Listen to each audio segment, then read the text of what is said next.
Hello, welcome to another manga spotlight. So this is Ghost Rider. Finally, I get a title that I can easily pronounce, short, sweet, and to the point. So if you guys recognize the artwork, then you are a dirty, degenerate perv. So this series is by Mikage Natsu, but Mikage Natsu goes by a different name, a more popular name that you guys might recognize on sites like Hentai, for example.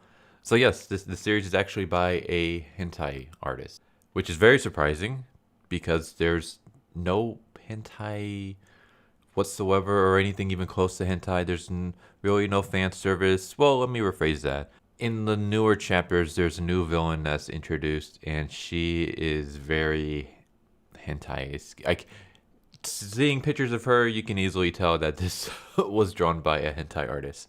Other than that, this is basically like your typical shonen kind of series. Is it a shonen? Yeah, I would say it's a shonen. I mean, it doesn't really have like any adultish stuff in it, but for anyone who's watching this for the first time, watching any of my manga reviews spotlights on this channel for the first time, if you're watching this on YouTube, you're just gonna see this one page and that's it. If you're watching this on BitChute, you'll actually see the panels that I'm talking about. And the reason I do that is because YouTube is very finicky when it comes to copyright. Like I've been copyright strikes for showing panels from mangas that don't have an official English translation and only showing like a few pages. Yeah, it's weird. Like YouTube needs to like fix that. But anyways, this is Ghost Rider, and the basic story. This page right here, if you're watching on BitChute, pretty much explains it. For anyone who's not, I'll read it to you. So basically, it takes place in Tokaku City, with population of approximately 400,000 people. Around 3 years ago, in the center of Tokaku City, various unexplainable things have started to occur. Most people call these stories urban legends or myths, but only a few select people can witness these creatures with their own eyes. These creatures, cause havoc among humans. Were given the name burdens by this student council. And it's a student council at Tokiwasaki Academy. No, Tokiwasakaki Academy. Jesus. And it's basically made up of these students who can see these burdens. And their job is to basically patrol the city and protect their city from these burdens. So, bottom line, we take place in a Japanese city. There's these monsters that are based off of urban legends, or at least there's these monsters that people associate with urban legends. Only a very few select people can actually see these creatures, and these people tend to work for the student council for this high school, and they go around and patrol the area and stuff. So we have our two main characters. We have Yoshino and Hibiki. Hibiki is mostly the main character. I don't know why this series is called Ghost Rider. Ghost Rider is Yoshino's ability, and she doesn't really use it all that much, at least not in the first volume. She uses it a couple of times, but it doesn't really do much. I guess it has a bigger part in the second volume, but even then, Hibiki is mostly our main character. Hibiki is basically the straight character. He's the kind of like no-nonsense, serious character amongst a group of people with just crazy personalities. And I will get to some of them later. Yoshino is kind of hyper energetic, happy-go-lucky, kind of seems like she has ADD kind of a character. She's not dumb, but she's kind of naive. Anyways, yeah, she has an ability called Ghost Rider, and it's basically out of nowhere she will start writing stuff down in a notepad. And it turns out that what she's writing down are the inner thoughts of people that are near her. If she concentrates, she can actually use her powers like at will, but sometimes it just comes out of nowhere. So basically, she can read your mind by writing down your thoughts. Hence the whole Ghost Rider thing. But anyways, we kind of follow Hibiki. He's mostly our main character, and we follow his kind of daily life where he sees burdens that are basically monsters. Not all of them are bad. Like there's ones like this where there's ones that they're kind of creepy. They're called what were their names? They're basically like ghost parents.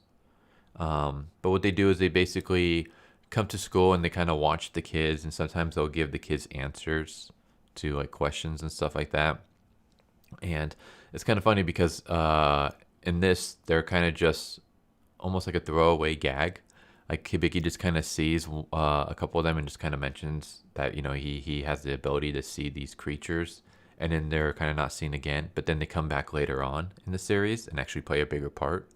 And I was like, that's kind of cool. That kind of reminds me of the girl who sees them, where you have kind of like these little gags or these little moments happening earlier in the series, and you kind of think nothing of it, but then they come back later on and play a bigger part. And I really like that foreshadowing.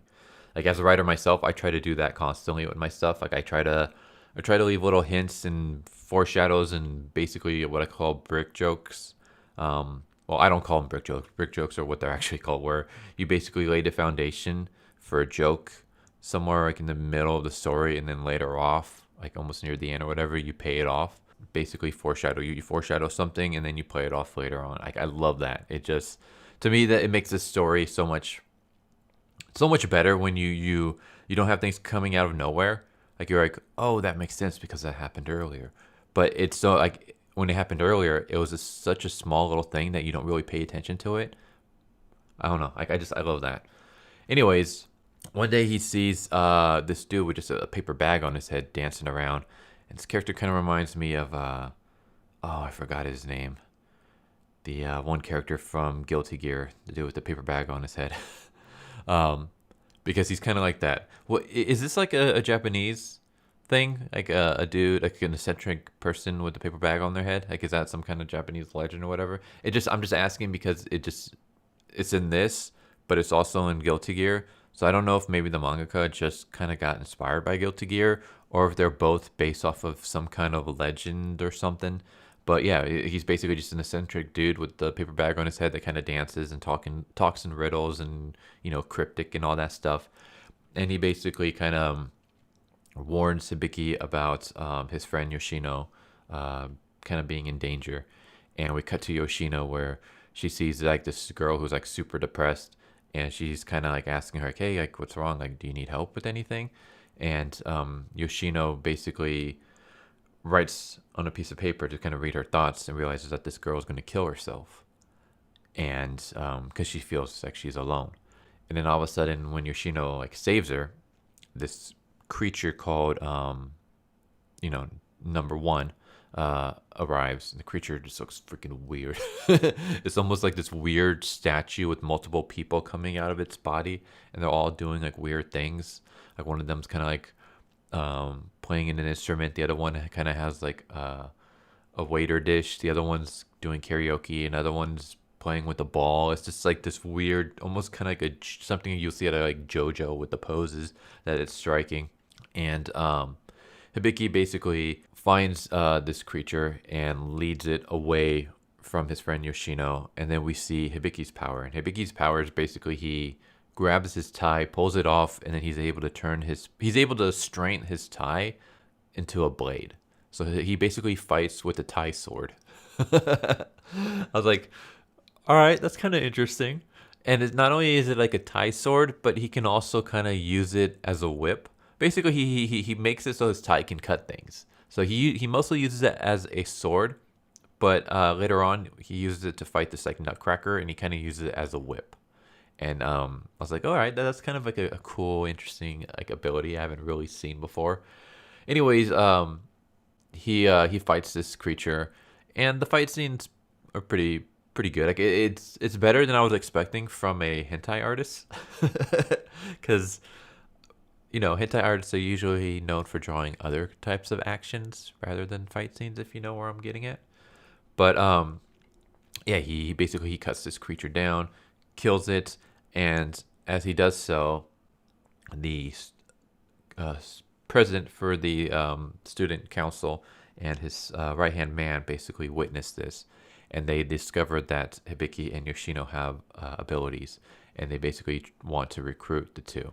So we have a couple of chapters where they're kind of debating on if they want to join or not, and they end up joining, and we get our student council room. And when you're first introduced to the president and his right-hand man, I was thinking, oh, these are going to be like, your typical cliche student council where they're like all about the grades and following rules and kind of stoic and stuck up and stuff. It's like, nope. Everyone in the student council is freaking weird and just crazy, but in a goofy, hilarious kind of way. Like, we have the student council president who his name is Sakaki, and he basically doesn't do anything. I'm assuming he's super powerful and he's going to play a bigger part later on. But as of this moment, he doesn't really do much. All you really do is just see him reading a book, and he has this weird quirk where he has to be entertained, and he usually is entertained by a book. But once he finishes a book, he needs entertainment right away, and we don't really see what he does for entertainment. But like as soon as he comes out and says, "I need one of you lucky few," I need a lucky chosen one to entertain me, everyone kind of freaks out. And his right hand man, Tori, basically is like, "All right, I need you to. We need to entertain him. Quick, launch me." And basically, he runs at one of the other council members and launches him, and he like sticks himself to the wall and like pretends he's Spider-Man, and that's his form of entertainment until they can get him a new book. Yeah, if it sounds weird, it's because it is. Speaking of Tori, here's Tori.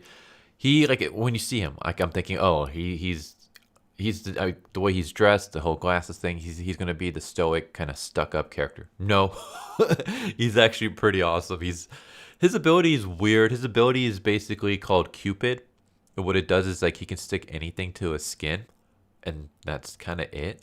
So like Hibiki and Yoshino kind of mess around by just like putting a bunch of stuff to his face and things like that, and just kind of like his ability kind of comes across as a joke. But later on, it actually plays a pretty big part. Like there's a scene where Hibiki's fighting a giant nutcracker, and the nutcracker is just about to bear down on Hibiki and bite his head off when Tori is able to basically stick his feet to the floor and then stick his hands to the nutcracker, and the nutcracker can't move because once he sticks to something, like that thing is, no matter how much power you have, that you're unable to break that. So he can basically trap like anything as long as if he's touching it and touching something else. Which I thought, oh, that's kind of cool actually. Like his ability kind of seems like a joke, but it's actually a lot tougher and more OP than you think it is. And then we have this other character named Yoshia. And when you're first introduced to him, he basically has like an inferiority complex, and he we have like this funny moments where like when he's first introduced to Hibiki, he's constantly like trying to show him up. So like he wants to be the one that like uses his cards to enter the student council room. He wants to be the one that like changes like all the garbage cans. Like he wants to be the one that seems the most useful because he has like an inferiority complex. And his ability is called the 101 Pet. Weird name, but his ability is basically that he can control up to 101 plastic bottles at the same time. Yeah. So basically, he carries around a bunch of bottles that he can control. And they're basically like his puppets. And again, it's like, it seems kind of lame at first, but then later on, like he's able to basically like use the bottles like as a shield. He's able to basically launch the bottles almost like super hard, like almost like so it's almost like you're getting hit by a bullet or by like a really like strong shonen anime punch. Weird, unique character with a crazy ability that starts off as a gag, but actually kind of becomes more serious and more useful later on. And there's more characters in this, but I'm not really going to touch on them here because they haven't really played a big part yet, but it looks like they're going to start to. But yeah, anyways, they basically join the student council with these weird characters, and they go around the city and the school trying to find all these urban legends and discover if these burdens are real or not. And then if they are real, if they're dangerous or not. And if they're dangerous, then they destroy them. And where the current series left off, we have this new burden that can create other burdens, which is pretty cool. It's like a shadow person based off of the shadow people phenomenon, which I'm a huge fan of that. Like anyone doesn't know, like I freaking love reading up on like conspiracy theories and urban legends and all that stuff. Like I don't necessarily believe a lot of these stuff, but I it doesn't stop me from like researching them. To see a series kind of based off of that is cool. Like that, I love stuff like this. I love anything based off of urban legends, conspiracy theories, anything that has to deal with like a group of monster hunters, like stuff like that. Just like those are like my favorite genres. So unfortunately, this series isn't really all that popular, which is like a shame because it's actually really good. Like the story is like I love the story. The characters are freaking amazing, and each one of them has their own unique personalities to go along with their own unique abilities. The dialogue isn't like cringy or anything like that. Like I like it. The art is fantastic. Like I can't say enough about the art. The artwork is just amazing. But for some reason, it's like it doesn't have it just didn't get any love. And the series, unfortunately, is actually done. It's completed. I'm hoping that it actually finished on its own and then just get canceled because I don't want a rushed ending. The series has not four, it has 3 volumes. And currently we're only up to volume 2 in terms of the fan translation. So yeah, there's no English official translation or anything like that. It's fan translated. And I want to shout out the translation group. The group is Freedom Scans. They're the ones translating Ghostwriter, and they've done an amazing job. The lettering is great. The translation is great. Like the one thing about manga and light novels, when their fans translated, the one thing that really bothers me, and it's just something you kind of have to deal with, is that you can get a lot of really bad translated series where it's almost like straight Japanese to English, so the grammar doesn't really make any sense. Like if you really like pay attention to each little dialogue bubble, you can kind of make out what they're saying, but it reads really, really poorly. But you don't get that here. Like Freedom Scans has done a really great job of translating and making sure that things are like grammatically correct or that like things make sense. Like there's no point in this where I have to like read a dialogue twice or 3 times or anything like that just so I can make sense of what they're saying. And again, like the lettering is all nice and clean. Like they've done a great job. So I want to show them as much love as I can, especially for picking up this series, which again doesn't seem to have any kind of love whatsoever, which again, huge shame. So please check out Ghostwriter. You guys can find it on the regular sites like MangaDex and stuff like that. But it's a great series, which just, it's sad when you come across stuff like this, where you come across series that has so much potential, has great characters, great writing, great artwork, great translations, and just nobody's paying any attention to it.